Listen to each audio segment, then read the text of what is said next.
So the first part of today's speed reading contest is over, and now we started the next 30 minutes count. Can you please explain what just took place here? Yes, so all the contestants had a book to read that has never been published before. It's a fiction book. And we had three categories. So we had a book for adults, a book for teenagers, and a book for kids. And on the platform, when they're registered, they can choose a language. And yeah, this is how I go. And when they click, because we developed the technology for this, when they click on start, the book will open, and then they have 2 hours to read the book, maximum. Okay, so what do you think? Who's going to do better? Who's going to do better, kids or adults? That's a very, very tricky question.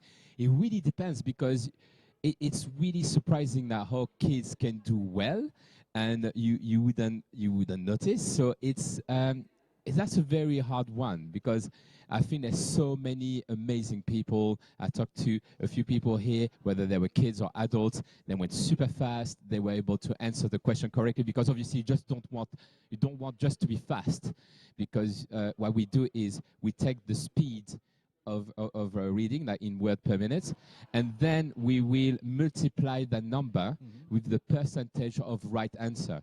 So if you read extremely fast, like 5,000 words a minute, but then you don't have any good answers, you will have 0. So that's why it's also important to understand, and besides reading fast. Aren't you? I'm watching all this stuff, and obviously we all know about mind mapping and speed reading. Aren't you a little bit envy for the kids who now have all the tools to read really fast and to do mind map, which we didn't have when we were kids? We could learn so much more. Aren't you envy a little bit? I am super jealous. I am like super jealous, because for me, school was not particularly easy. I had to work hard because I didn't work well.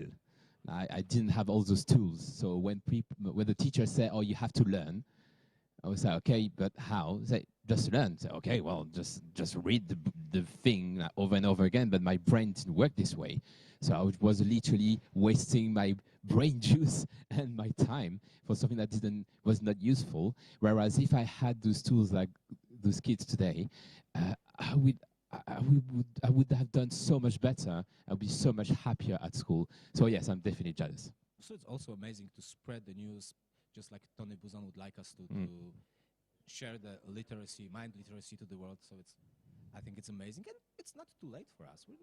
We're not that old. It's never too late. And actually, one of my mantras is a Chinese proverb saying that the best time to grow a tree was 20 years ago, but the second best time is now. And I think it's the best moment to finish this conversation, but we're going to come back again. Yes. Because we're going to have a little bit interview later on also.